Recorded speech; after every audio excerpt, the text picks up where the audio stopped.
feels weird to be filming. I feel like I almost forget how to talk to the camera. But hello! I don't know if you remember me. This channel is now called Everything Real. It used to be called Plant Strong. My name is Jamie. Nice to see you guys again.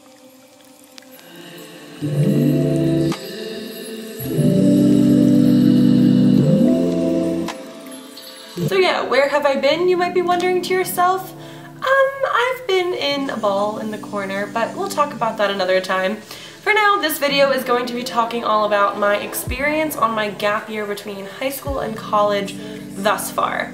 How I'm feeling, if I regret not going to college, how I'm coping with like friends leaving and feeling inadequate and all of those things. I get this question all the time, and I think that it'd be kind of unique and interesting if I did like periodic update videos throughout my gap year. So like, it's September 11th right now. So my gap year has pretty much like technically just begun, even though for me it really began right after I finished high school. But anyways, technically my gap year has just begun, so we're gonna kind of go over how I'm feeling right now, and then I'll do another video in a couple months updating it, and then every month or every like, you know what I mean. I'm gonna do it periodically until the gap year is up, and then do like a summation video explaining my experience. I'm doing this because I feel like, you know, this is something I would have wanted to watch before I decided not to go to college. And yes, disclaimer, this is one woman's experience. This is just my small, minute experience with a gap year on my own journey and my own life circumstances. But if you relate to my character or my videos and you think that like you would have a similar experience, this could be really helpful in judging whether or not you would enjoy a gap year or a break from college yourself. So that's enough rambling. What I've done is I've written a list of 5 questions, and I'm gonna answer the same 5 questions every single update video to kind of get a gauge on the same topics of how I'm feeling. So I'm going to compare this to how I thought my gap year would go, like my idealistic visions going into my gap year. And so far, I'm gonna say the biggest change I've noticed within myself is like, I'm becoming much more humble. Not that I had like this big inflated ego, I don't know why I would, but I feel like I'm really coming back down to earth and like getting in touch with who I am again. Going into my gap year, I was like, oh my god, this is gonna be the best thing ever. I'm gonna do X, Y, Z, I'm gonna travel the world. I'm gonna work every other month. I'm gonna figure my shit out. I'm gonna be so happy and free and all that jazz. And you know what? That was a really, really good plan. But life isn't like that. Life is not always, you know, jetting off from destination to destination, being super happy and super lively and everything's great, you know. It'd be wonderful if life could be like that. And you know what? For some people, most of the time, it is. But for me, I deal with anxiety and depression and all of those not so fun aspects of life, and sometimes they decide to strike when I would rather they don't. And for the entirety of 2016 so far, it has just been like this gentle rolling hill of sadness, slightly less sadness, sadness, crippling sadness, slightly better, manageable, not manageable, that kind of thing. So yeah, the biggest change I've noticed with myself is just the disparity between what I thought this year would be like and what it has actually been like, kind of coming inward and becoming one thing. And you know, just to kind of elaborate on that, this is a change that I'm honestly, you know, as difficult as it's been, I feel like it was really, really necessary, because it's so easy to watch other vloggers, other travel people on YouTube and on the internet and TV and all those things who are constantly going from place to place, and you're just like, wow, like if I save up money, that'd be so amazing. And you know what? Like I did that last summer, summer 2015. It was like the best few months of my life. But people grow and evolve, and different challenges and lessons are thrown your way. So while I'm not going to say that I regret, not that I really could, but that I regret the lessons that I've been taught this year, because they've been super pivotal in my self-growth, I will say that it is really, really nice to finally like be coming into my own and learning who I am. This is something else that I've learned on my gap year so far, and that is the fact that you need to stay busy. Even if you're working 40 hours a week at a grocery store, like I am, then that's okay, as long as you're staying busy. You can do volunteer work, you can do an internship, you can do a job shadow, you can get multiple jobs, you can travel, you can do whatever the heck you want, but you need to stay busy because for me, again, you know, a lot of it is due to my depression and anxiety and blah, blah, blah, blah, whatever, not talking about that today. But I have found myself, you know, using the fact that I can sleep in and I have less places to be at specific times and all that stuff. I've been using it as an excuse to not live up to my potential. And again, like, my brain is functioning at a different level and vibration right now, so I'm letting myself ride out that wave by just sleeping in and doing what I need to do for myself. But I'm getting to a point where I'm like, all right, Jamie, yes, you do have the ability to sleep in, you do have the ability to do yada yada yada, but exercise would be good, eating well would be good, going grocery shopping once a week would be good. Keeping your room and your space and your kitchen tidy would be really, really good. And so I'm kind of just reaching that time where I'm ready to make and implement those changes, and it's a slow process, but I'm trying really, really hard. But anyways, oh my god, I completely just evaded the purpose of this question. What am I doing right now at the beginning of my gap year to stay busy? Well, as I said, I am working between 30 and 40 hours a week at a grocery store at Whole Foods. I've definitely mentioned that before. It's good to stay busy and make money, because even if it's not like the most enlivening job in the world, at least I'm saving up money for when I do have things that I want to be doing. In addition to that, I've been taking care of my mental health a lot, which has been keeping me pretty busy. I've been binge watching a lot of TV shows on Netflix. Orange is the New Black, It's Always Sunny in Philadelphia. Well, I'm rewatching that, but you know. And that kind of thing. And, you know, that's not the best thing to stay busy with, but you know, it's been good for me. And that's not to say that at the next update video I want that to be one of the things keeping me busy, but the point of this is to be realistic and honest. So to be honest, I am going to work and I am binge watching TV shows and I'm trying to stay afloat, and that's about it right now.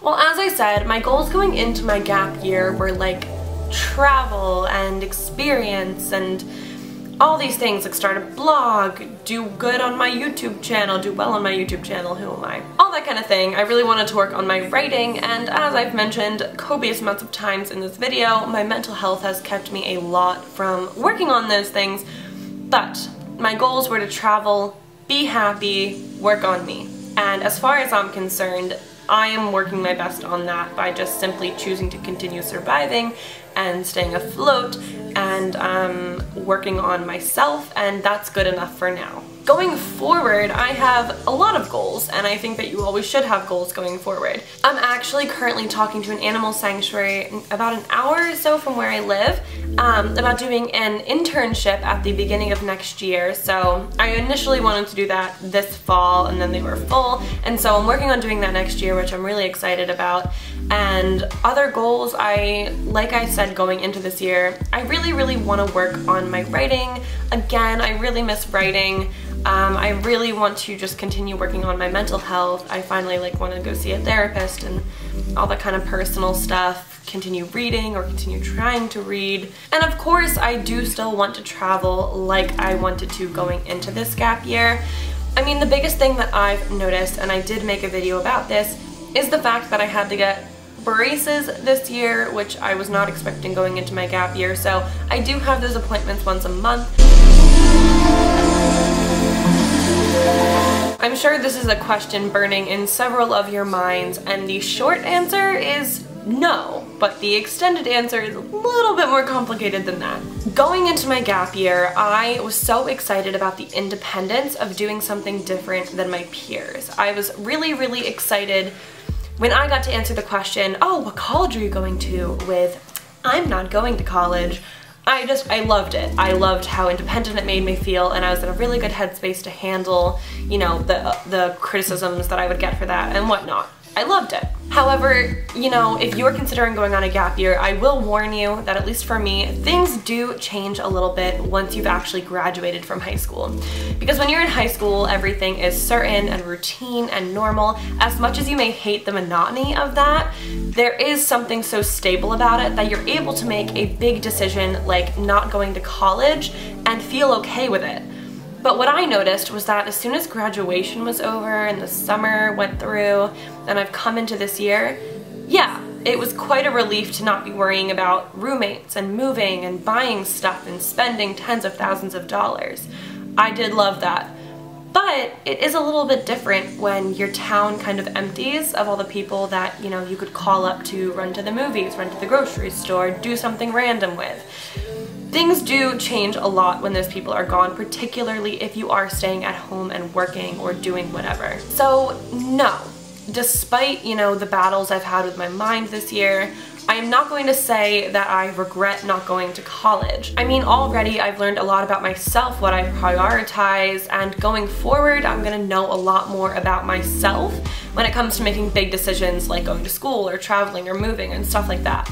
So for that knowledge, I'm super, super grateful. But it would also be idealistic and kind of dishonest for me to say that, you know, when all your friends leave, even if you didn't have many friends in high school, which I didn't, that it'd be easy, because it most certainly has not been easy. I was actually talking to someone at work the other night, an older woman in her 60s, and she was talking to me about me not going to college, and I was telling her about it, and she was like, yeah, but like, isn't it different now that all your friends are gone? And I was just like, yeah, I guess so. And she was like, well, you seem put together. And in my mind, I was like, I'm not, you know, I'm kind of, you know, dying inside a little bit, but whatever. I mean, honestly, that's just the reality of it. Things do change and you can kind of prepare yourself for it, but it's never as simple as you'd want it to be. But the biggest thing with that I'm learning for myself is comparison truly is the thief of joy. If you are comparing yourself to your friends who are in college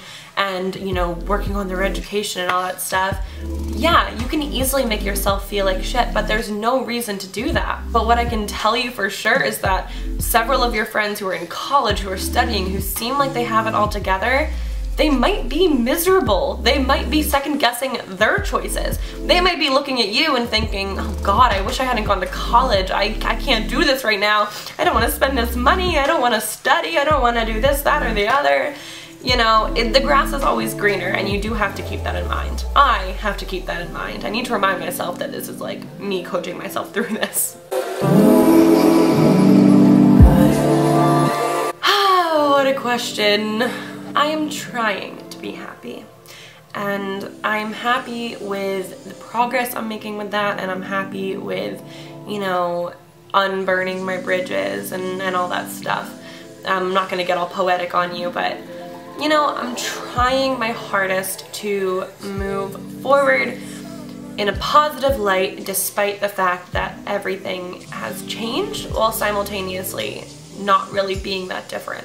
I mean, I think the biggest thing I have to keep in mind is that I took a gap year for me. It was a selfish thing because, you know, it would have been selfless if I had gone to college, because I would have been doing that to please everyone around me.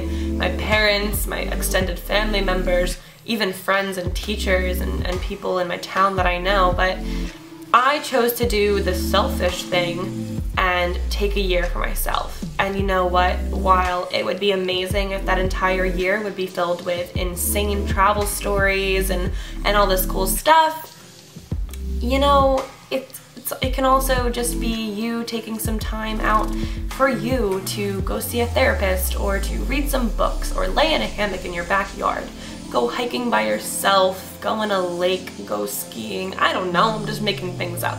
But my point is that the standards that you set for yourself for a gap year or anything in your life are not necessarily the standards that you need to meet in order to be happy. And I need to keep reminding myself of that to move forward and not be subconsciously disappointed in myself for not living up to these weird-ass standards I set for myself. I don't need to do everything to be happy or to be validated or to have value. All I need to do is do what's best for me in that moment, and as long as I'm doing that, I'm not doing half bad. So I know this video is pretty long, but I hope that you guys got something out of it, whether you are just listening because you're curious, or you're taking a gap year yourself, or you might be considering taking a gap year. I think I might do these videos every 2 to 3 months, maybe every 4 months. Probably 3. That way I can do like a good chunk of videos in the next year of my life. And I don't know how regular my videos will be going out of this. I'm gonna shoot for 1 video a week for now. I've got a couple cool traveling things coming up, kind of. So if I can make videos with that stuff, I think it'll be really, really super duper fun. I'll keep you guys updated. If you have any video ideas, leave them in the comments down below. Give this video a thumbs up if you liked it. Subscribe if you want to, and I will see you guys soon. Bye!